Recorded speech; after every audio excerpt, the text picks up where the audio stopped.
These have always brought me luck. Hi, I'm Karen Huger, and I am here to bring you fresh fragrances from Karen Huger's Fragrance Line. Oh, she trying, y'all. She trying. What's up, everybody? This is your girl, Miss Sophia the Diva, and I am delayed in my reviews, I know, but we gonna get into this Real Housewives of Potomac. As you can see, I am wearing the Karen Huger wig tonight. This was an interesting episode. This is episode 8, and it's titled That's Scentertainment. Actually, it went from Scentertainment to the main event, but we will get into that. A lot of unpacking to do in this episode, but I'll try not to hold y'all too long. But as I always say, you know, Miss Sophia the Diva loves to talk, so we're going to get into it. And the word of today, children, is concerned. C-O-N-C-E-R-N-E-D.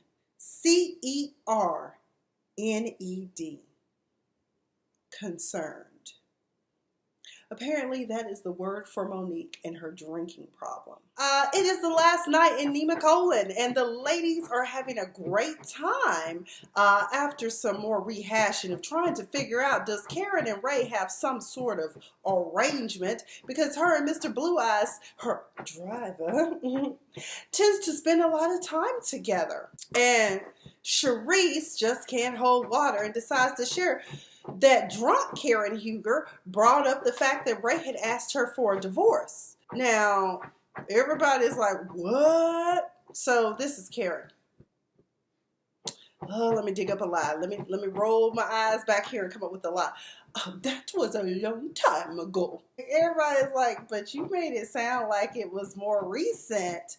And she goes, it was a very hard thing to go through. Like, I wanted to run the streets and be a wife at the same time. But Ray and I have worked through that. I was like, girl, it sounds recent to us. The ladies are not buying it. Everybody's sitting there like this. Ooh. The thing about Karen, though, that I don't get is why is it that you don't want to live in your truth? You might help somebody. Again, if y'all hear scraping and scratching, that is Miss Pumpkin. Sidebar. Oh my God, this girl just shared the saddest little story on social media. She has like a 19-year-old, looks like a, what is it, Japanese chin mixed terrier looking dog. He's so cute. And she has to put him down, and she was just crying, and he was wiping her tears away. I was like, oh my God, who y'all gonna have, somebody gonna have to come get me if I have to do something with Miss Pumpkin. Lord help. Even though she get on my nerves, I love my dog. Okay. But anyways, let's get back to the story at hand. Then somebody, I think Charisse asked her, was she concerned? And she said, yes, I'm very concerned about Ray's health, you know, with all the stress. I'm like, no, you're concerned about the fact that he has asked you for a divorce. Then Robin brings up the fact that Karen tends to internalize a lot of things. And she admits, yes, that's true, and I'm going to have to learn how to work through that. Okay, well, it's cool that she's admitting this. But also, like I was about to say about Karen earlier, is that you really need to stop putting on airs and just living your truth. At the end of the day, you need to be concerned about who you are and not what people think about you. Either they like you or they don't. And who is that sings this on Club Nouveau? You ain't no friend of mine, so don't think bad about it. 'Cause when you say the things you say. Hey, and Karen, you really don't have any friends at this table because Gizelle stayed throwing shade at you. It's just not working for you. So I just, honestly, I would just be who I am and just, I don't know, just stop lying, basically, is what I'm saying. If Ray wants a divorce, I mean, why now? Because from my understanding, if he's asking for a divorce because he thinks that for the tax prosecution that he's about to undergo or is undergoing, that it will protect you, it really won't. It would be better to me, personally, if you stayed married because then you have protections of spousal privilege. But I think that possibly Ray just might be bored with her or tired of her and just wants to live out his golden years without all the stress that Karen puts on him. Maybe being on the reality show wasn't a good idea. Maybe it put a strain on their marriage, or maybe there was already a strain. I don't know. But Robin in this conversation does bring up the fact that she internalizes things, she admits. And then somebody asks, is that why you call Robin a dizzy bitch? Because she told her at the dinner the other night that you're one of the dizziest bitches at this table. And I'm just like, damn, Karen, I thought you were Miss Prim and Proper. Never would I thought I would hear you go gutter. In this season, she's kind of just, all of the airs, and she has come about her face, so to speak. And because Robin was like, I don't know why you would think that I'm not intelligent. I have a degree. And I was like, oh, let me stop you right there. I spent a total of 4 years in law school. I didn't go full-time completely. I was part-time my last 3 years. Yeah, I went to school with some very intelligent people, or excuse me, people that were smart enough to pass exams, but it wasn't a lot of intelligence. They were some of them were like savants, and some of them were dizzy as fuck. This one chick, I used to just look at her like, how are you going? Oh, you just dumb. The stuff she would say, I just be like, okay, so having a degree doesn't necessarily relate to intelligence. It's all about how you apply it in the common sense perspective. Then Robin goes, well, do you even have a degree? She goes, no, I don't. I refused my degree. Everybody's like, you refuse? Like, how you do that? You walk across stage and say you don't want it. She was like, no, my parents offered me a degree and I refused because, I have always been an entrepreneur. And I was just like, girl, even Gizelle was like, now, I've known Karen a long time, but I wouldn't know how to work down at Taco Bell. I was like, oh, Lord. Karen, just say you didn't want to go to college. You just didn't want to go to college. Then after this, we move past this, and Karen decides to bring up the fact that she wants to start her own fragrance line, and that is currently in the discovery period. And Giselle was like, what are you discovering? The scent? Like, what is going on? I was like, Candace was like, that is so shady. But either way, she wants the ladies to be a part of her business because she says, I don't disrespect other people's businesses.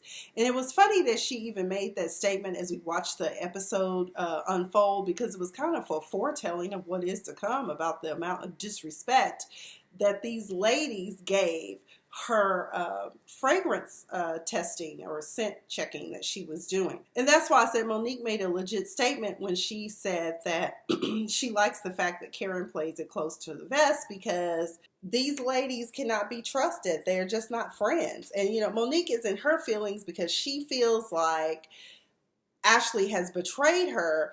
But my whole thing throughout this with Monique is, number one, you put it on social media that you had a car crash. Then we find out, and then you were out drinking with Ashley, who is the shit starter in the group. Those two things ended up adding up. Plus, I think you said you had something to drink too. I don't remember, but either way, you got to be careful who you share your information with. Honestly, if Monique would just tell the ladies, the truth of the matter is that I had a miscarriage. And that's part of the reason why I may be drinking. And I know I need to seek help. I'll be okay. But nope, instead she threatens to choke out Robin with an umbrella. But the last night, Nema Colon, it's a free-for-all. The ladies are having fun. Ashley steals one of Karen's wigs, and she is Karen, okay? She will be Karen in about 25 to 30 years. They kind of look alike. They could be a mother-daughter duo. She was like, Karen was a good sport about it. She laughed, but she was like, why is she so obsessed with me? And I'm just like, I don't know, Karen. Monique is like, fuck this shit. Let's all get out to the hot tub and let's smoke some cigars and kick back and have a good time. I ain't got no kids. I ain't got no husband. Team, no worries. Okay, let's have a good time. I was like, oh, girl, I hope you're not drinking, because they sure gonna be talking about you again. Candace, oh my God. I am by means no way a lesbian or attracted to the opposite sex, but I will give props where props would do. Miss Candace was serving us body for days, okay? That girl got it going on. I said, you go ahead, little mama, now let me go get in this gym, okay? Sharice, Lord, she is an old woman. She had to come on and put on the shower cap. I was like, girl, don't you have a stylist that come to your house and do your hair? Or did your husband cut you off from getting that done? The trip is over. There's regrouping. Monique shares with Chris how the ladies turned on her. And Chris was like, I thought those were your best friends. And she shares how Ashley lied on her supposal about having 4 martinis when she claimed she only had 2. And then Chris said, it sounds like they out for you, babe. Honestly, the whole time during that scene, it looked like Chris was just like, let me say something. I should say good to who she talks so damn much, but I love her, but she talked too damn much. Yeah, babe. Finish making so get outside to the grill as fast as I can. Gizelle is having a love hangover, honey, or hang up, or whatever you want to call it. Sherman ain't talked to her in 29 whole hours. I said, 7 whole days, 7 whole days, 7 whole nights, and I'm just about through. I can't take it, won't take it. Been gone 17 days and 17 long nights. Yes, honey. I was like, Gizelle. And then when Robin calls her, she's just like, oh my gosh, Sherman hasn't talked to me in so long. And like, it's been 29 hours. I was like, girl, now when it becomes 48 hours, we should probably be concerned. She claims that a People's article about her being booed up with him is perhaps the problem. I don't think that's the problem. Maybe Sherman got shook when y'all decided to move in. Maybe he's having second thoughts, or maybe there's a new boo. If you have not heard from him, I don't think it's cause for concern right now. But considering the rhythm of your relationship as you describe it, yeah, there could be a problem. She was rehearsing, I guess, trying to get into character for her loosely based fiction novel on her life, but she's really trying to get in character, and she said this book is going to be awesome. I was like, I bet it is, because church scandals tend to be, because what I always find funny is that the real life ones, parishioners are always shocked. After having grown up in a family of ministers, anything that happens in the church does not shock me at all. The Grand Dame is meeting with her assistant Matt. Now, I'm like other people, like, Matt is your assistant, but he got a day job? Like, is he part-time? Is he moonlighting as your assistant? But I will say this, the cameraman was wrong for following Karen from the backside with the camera and then zooming in. Did y'all see the back? It was all rumpled and rough. Like she had stuff like tissue or something, or maybe the type of underwear she was wearing. Or like she left a slip on and didn't think to take it off. I was like, what is going on back there? Again, I got to do my Karen voice. What's going on here, honey? What's happening? We just don't know. So anyway, she sits down with him to talk about the fact that she's decided that she's always been about self-care. Back in the day in rural Virginia with her grandmother, her grandmother made it do what it do with a bottle of Jergens cherry blossoms. Okay, she made it smell so good. And she wants to provide this to empower women, this new fragrance. And Matt looking like a fragrance line. Karen, you ain't got no experience. And then Matt was like, I ain't got no experience doing fragrance. But either way, she says because he's PR and marketing, he would be good to come along for the ride. And that's true. Really, it's just all about figuring out how to market and target. I'm sure both you having a PR marketing background, Matt. Oh, wait a minute. You can make it happen, boo. But he was like, I think your fragrance name should be Empty Nester. Not Empty Nester. I was like, oh, Matt. He is shady old white boy. Let's see how this goes. Then we have Candace and her overbearing mom. What is her mama's name? They told us her name already. Well, she made me want to drink. But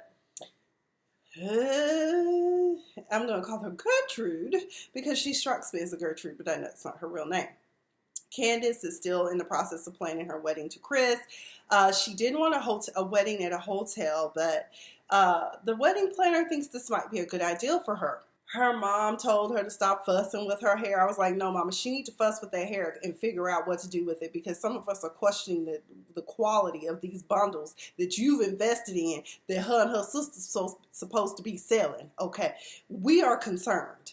So they get in a hotel, and Candace's mom is like, oh my God, the chandeliers are just so beautiful, darling, aren't they?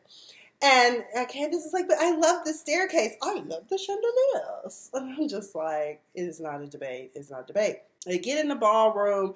Candace immediately says, how are 300 people supposed to fit in here? I'm just not seeing it.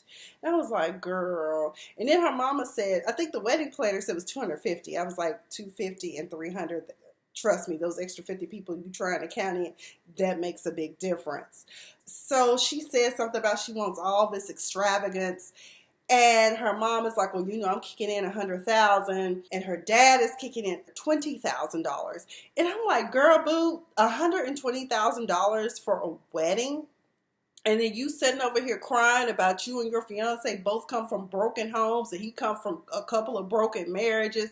And then I said, record scratch, didn't you say that y'all grew up like the Huxtables? Now, somebody tried to correct me on Twitter about this. No, but when you say you grew up like the Huxtables, that means that your mom and dad were upwardly mobile, and they were still together married. And it was about 5 or 6 y'all in this house living as a cohesive family unit and learning important life lessons. That's what, when you say that to me now, I don't know, what's the name of the show? Any Day Now, Half and Half. That sounds like what it is to me.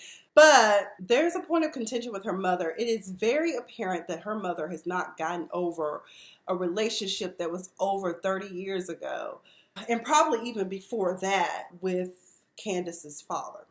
Now, for $120,000, you could pay off your mortgage. And then Candace was complaining because her mother, and I agree with her mother about the tables, because she's talking about she wants rectangle tables. I'm like, what formal event have you ever been to where there are not round tables? I know I haven't, and I've attended a number of events. Y'all remember, I am the Hollywood diva, so I've been to a number of events, and it's always round table because it's for conversational purposes. And she's like, my mom is so overbearing in bed, and she thinks this is her wedding. Yeah, she's footing $100,000, so yes, it is her wedding.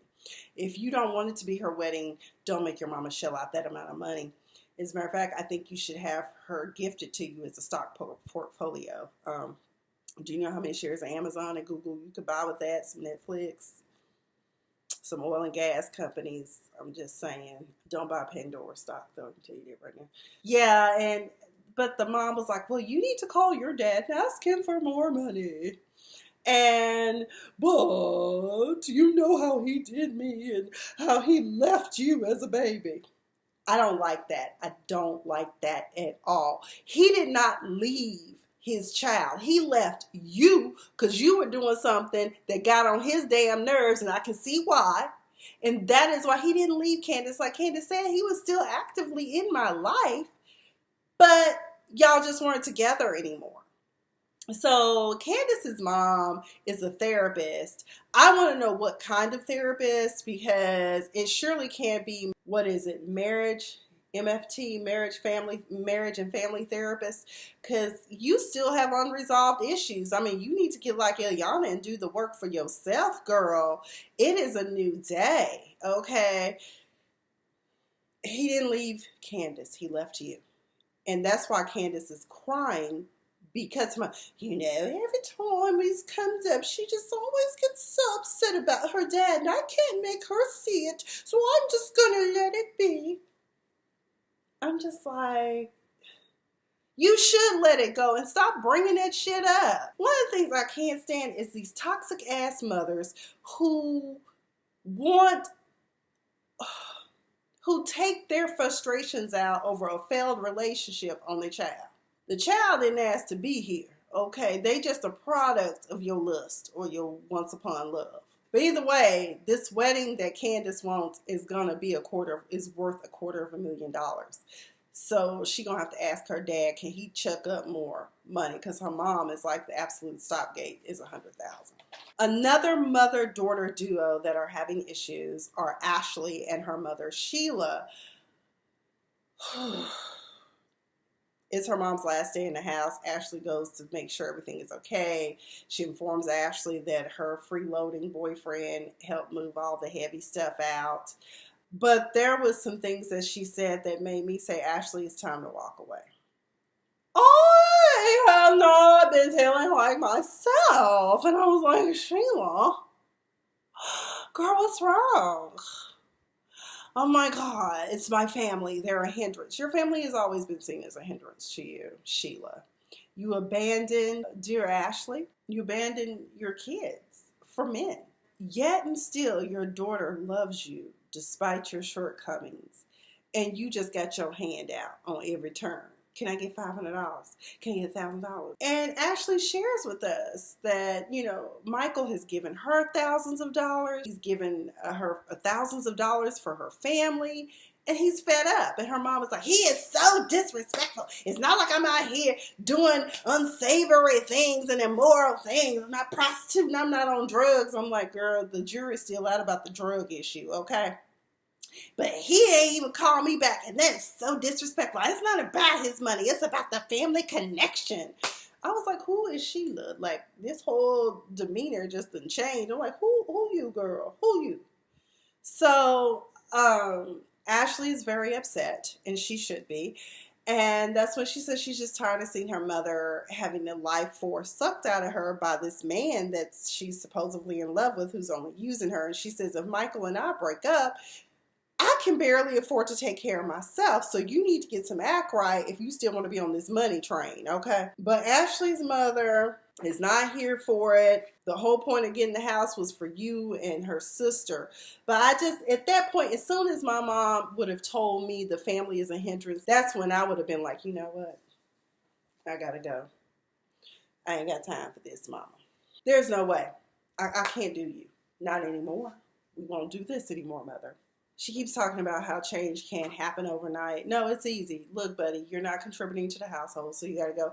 I think it would be different if the man was actually working, but don't no man want to support another grown man unless it's his son who's disabled in some form or capacity. Or if there's going to be a return on investment. He ain't doing shit. We learned that she's living in a hotel.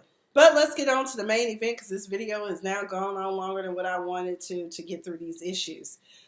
Oh, Karen is having this event in a semi-private room. Of course, Monique got to have a brag line in there. Oh my God, I don't know why it always rains whenever I wear Chanel. Well, bitch, don't wear Chanel then. That's just don't wear it. Nobody wants to hear about it. Who cares? Gizelle is shocked when she arrives that there's food at this venue, considering the last time all they had was peanuts. Oh, but it is self-serve, so grab a plate and go on over there to the buffet and get you some. Ashley shares that she wears a men's fragrance instead of a women's because they were talking about the musky smell of one of the scents. Robin notices immediately that there's a drop in the temperature in the room compared to how they left things when they left Nemacolin. There's something weird in the air. Of course, her and her other fellow green-eyed sister are going to get to the bottom of it. The ladies aren't impressed with these fragrances that the scent lady is passing out. And Karen did say that this is not the absolute person that she's going to choose. So there will be other opportunities. Maybe we can get a nice fruity flavor. Gizelle talking about this smell like something from elementary school, like my elementary school teacher, old. I was like, oh my God, give it a chance. At one point, Ashley and Candace leave the table, and that's when Robin is like, what's going on? Actually, no, Gizelle was like, is everything okay? And Monique says, it's not with you all. I'll talk to Ashley. And then she was like, but I'll talk to her alone. Gizelle has an issue with that because it's like, well, you've been telling Candace to be transparent, so you going to be transparent. So we going to hash this out at the table. Oh, wasn't that a bad idea? It's about to go down. Poor Karen, she can't have nothing nice. Lord Jesus. There is debate about the fact that Ashley told Monique's business, put it out on the street. We learned that Ashley had about 5 or 6 beers and got in her car and drove. But 4 vodkas and 5 or 6 beers, the alcohol level in those are totally different. So your defense dies there, Monique. Monique continues to go on and on about how she has more to lose than Ashley, and she's established this reputation, and that she is more than just getting an allowance from her husband. And I was just like, you do get an allowance from your husband because you came in that marriage. You didn't have money. We can tell by the language that you use that you come from a very interesting background, an eclectic, colorful background. And you kind of ruined it for yourself. Number one, you're on this show. Number two, you posted about how you ran into a tree and crashed into a ditch. And yeah, but I'm with Ashley. Yeah, okay, fine. The martinis did not cause you to crash or make you tired. Let's just say that you were already tired and the martinis did not help wake you up, so to speak. I said, boy, that Ashley got shaved for days, don't she? Then that's when it just gets out of hand. There's a lot of yelling and screaming. The little white lady was like, Matt, take control of the situation. And Matt said,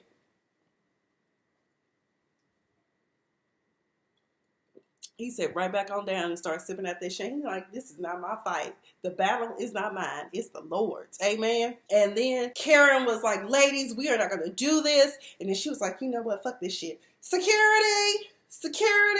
I need for y'all to come tell them that they got to go, because I'm not doing this tonight. Everybody in the restaurant was like, what the hell is going on in here? I mean, it was just pure crazy. It really was. And it was totally uncalled for. But it wasn't, they didn't clear out before Monique called Ashley a bottom bitch trick. Is that how the wife of Chris Samuels, I'm so saved, speaks? Mother of 2 children? Outside, the fight continued. She told Ashley with her little flutter wings to fly away. Robin and Gizelle over there throwing shade from the sidelines. Then Monique talking about, I could lose everything. Do you know all these charities I've worked for? My reputation is on the line. Girl, you said charities that you work for. Trust me, the charities need you and your check more than they worried about your damn reputation, okay? Next thing you know, she talking bad about Robin and Gizelle, calling them Pinky in the brain. And that's when Robin went elementary schoolyard on her. Make me shut up. What'd you say? Shut up. Everything Monique says, she would repeat. You don't want to go there, Robin. You don't want to go there, Robin. I was like, Robin, girl, how low can you go? Can you go to your toes? How low can you go? I was like, oh my God. Then when Robin got in her face, she told her, you better get out of my face before I choke you out with this umbrella. This ain't a game. This is not a game. I'm not playing. I was like, Hood DC just came out tonight, didn't it? Anyway, next week or Sunday, we shall see Juan and Robin with a medium or a psychic, however you want to call him. I guess his mama show up. I didn't really see anything else. I did see a super trailer for them.